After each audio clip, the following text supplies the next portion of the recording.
Hey, how you doing? Justin back with you again for a lesson all about anchor fingers. Now I kind of touched on it there when I was talking about the A chord, in that the first finger is in the same fret for both our A chord and a D chord. And whenever we're changing chords and we can keep a finger either on the same fret or on the same string at least, we can refer to it as an anchor finger, and it makes changing chords a lot easier.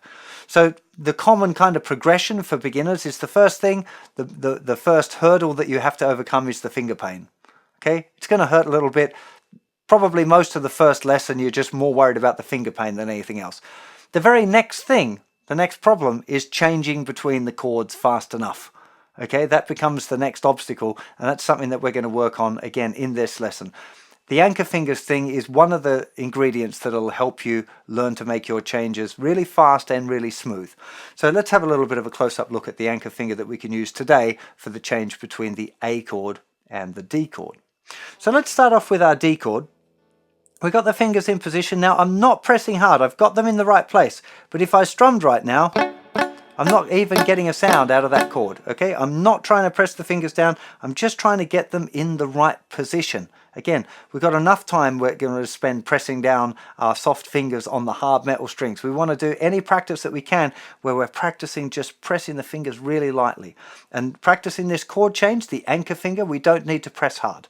Okay, makes it even, in fact, a little harder. It's easier if you keep your fingers nice and relaxed. So try and get your fingers in position. First finger, second finger, third finger. Now to move to the A chord, we leave first finger down and we lift second and third fingers up.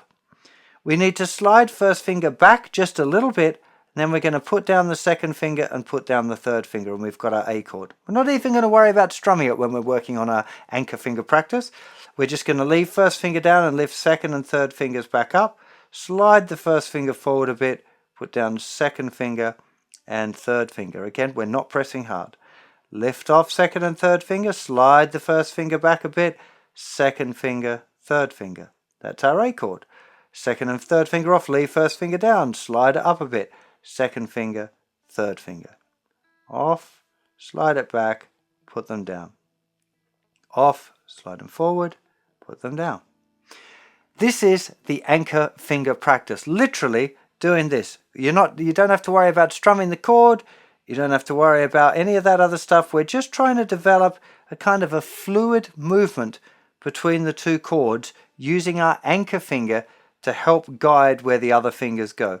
Now eventually you'll find that the fingers can find their own way there pretty easily, but that takes a little bit of practice beyond the anchor finger into a thing I call the 1-minute changes.